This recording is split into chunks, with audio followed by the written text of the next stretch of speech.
विश्वविख्यात निजधाम वासी संत बाबा जय गुरुदेव जी के आध्यात्मिक उत्तराधिकारी, पल पल पर अपनाए भक्तों की संभाल करने वाले मुर्शिद कामिल त्रिकालदर्शी दुखहर्ता परम दयालु संत सदगुरु जैन के बाबा उमाकांत जी ने 23 जून को मुरादाबाद उत्तर प्रदेश में दिए अधिकृत यूट्यूब चैनल जय गुरुदेव यूके पर लाइव प्रसारित संदेश में बताया।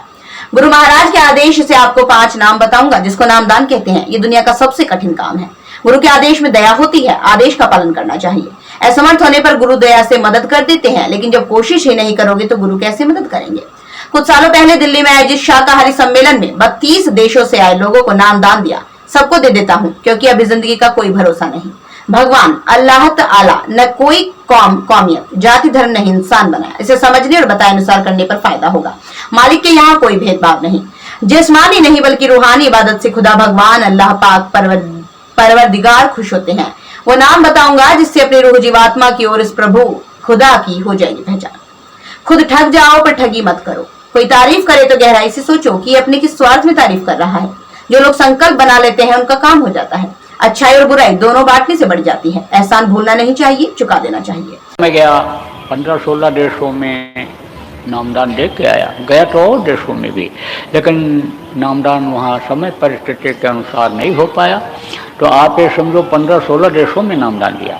फोटो तो गुरु महाराज का प्रेमियों समझ लो, क्योंकि 32 देशों में से भी ज़्यादा 32 देश का रिकॉर्ड था। 32 देश से लोग आए थे। कब? 2-3 साल पहले जब दिल्ली में शाकाहारी सम्मेलन हुआ था।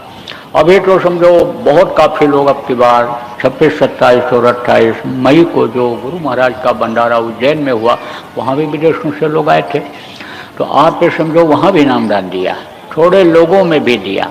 क्यों दे देता हूँ? क्योंकि इस वक्त पर आदमी के ज़िंदगी का कोई भरोसा नहीं है।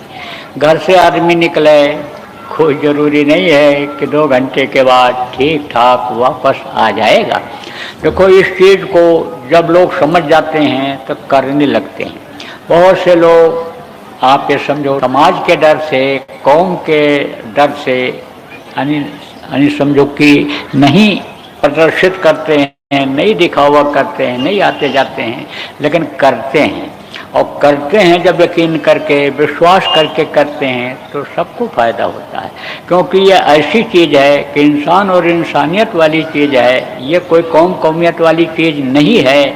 और देखो, भगवान ने भी कोई कौम कौमियत नहीं बनाया। जिसको अल्लाह ताला कहते हो, पाक परवरदिगार कहते हो, उसने कोई कौम कौमियत नहीं बनाया, उसने तो इंसान बनाया है। हड्डी सबकी एक है, आप ये समझिए, एक जैसी है। मान सबका एक जैसा है, खून सबका एक जैसा है। आँख, कान, नाक, मुंह, टट्टी और पेशाब का रास्ता सबका एक जैसा है। छोटे बच्चे को कोई पहचान नहीं सकता है कि ये हिंदू का बच्चा है, ये मुसलमान का बच्चा है, ये सिख का बच्चा है, ये ईसाई का बच्चा है, ये किसका बच्चा है। आप समझो इसको कोई पहचान नहीं सकता है, क्योंकि सब एक ही तरह से बनाए हुए हैं। उसके यहाँ जो सांचा है उसमें कोई रंग बिरंग नहीं है, वो तो जैसा है वैसे ही है।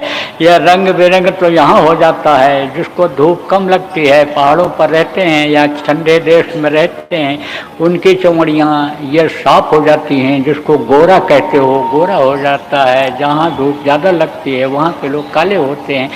जहाँ की जलवायु जैसी होती है वहाँ का वैसा रंग रूप होता है, वहाँ का वैसा आँख कान बनता है, जलवायु का असर पड़ता है। ये तो यहाँ की व्यवस्था है, उसके तरफ से व्यवस्था ऐसी नहीं है। और रूह जिसको कहते हो, जीवात्मा जिसको कहते हो, सब के अंदर एक ही जैसी है। तो उसने तो क्या बनाया? इंसान बनाया। आप ये समझो, विदेशों में भी जो लोग हैं, आप ये समझो, उनको जब बताया गया और उन्होंने जब किया तो समझो उनको भी फायदा हो रहा है, उनको भी फायदा हो रहा है। एक आदमी कुछ दिन पहले जब मैं गया था दुबई में, नामदान लिया था, इस्लाम धर्म का मानने वाला था। उसने यानी समझो जब किया नशीरा, जिसको अभ्यास कहते हैं, अभ्यास जब किया और रूहानी दौलत जब उसको मिली और खबर जब उसको लगी कि उज्जैन में भंडारा होने वाला है, तो जिसकी फैक्ट्री में नौकरी करता था उन्होंने ही कार्यक्रम वहाँ पर कराया था। उनसे बोला कि भैया, हमको अगर तुम उज्जैन पहुँचा दो तो समझ लो हमको तुमने जन्नत पहुँचा दिया। बोले हाँ, कैसे?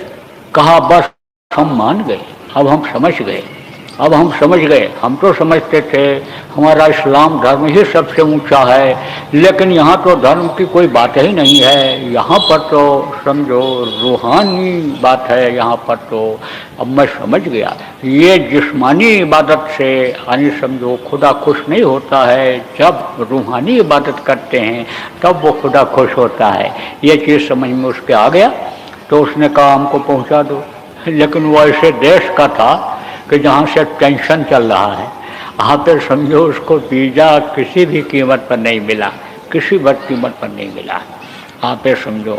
और अब भी वो होगा, आए थे अभी वहाँ के खलीफा जिनको कहते हैं, धनी मानी लोग, राजा जिनको कहते हो आप, यहाँ जमींदार जिनको कहते हो, बड़े आदमी जिनको कहते हो, अभी यहाँ पर आए थे दुबई में, दुबई के यहाँ उज्जैन में। तो समझो कहने का मतलब यह है कि जो अपने रूह को पहचान जाता है, जो अपनी जीवात्मा को पहचान जाता है कि इसमें बहुत बड़ी शक्ति है, वो विश्वास कर लेता है, यकीन कर लेता है और लग जाता है। तो वो कौन सा नाम है कि जिससे अपनी पहचान होगी, जिससे जीवात्मा की पहचान होगी, जिससे प्रभु की पहचान होगी, जिससे रूह की खुदा की पहचान होती है, वो कौन सा नाम है? वो नाम मैं अभी आपको बताऊंगा। तो ये थी फिलहाल की कुछ खास खबरें। बाकी की खबरों के लिए देखते रहिए UFT लाइव टीवी। नमस्कार।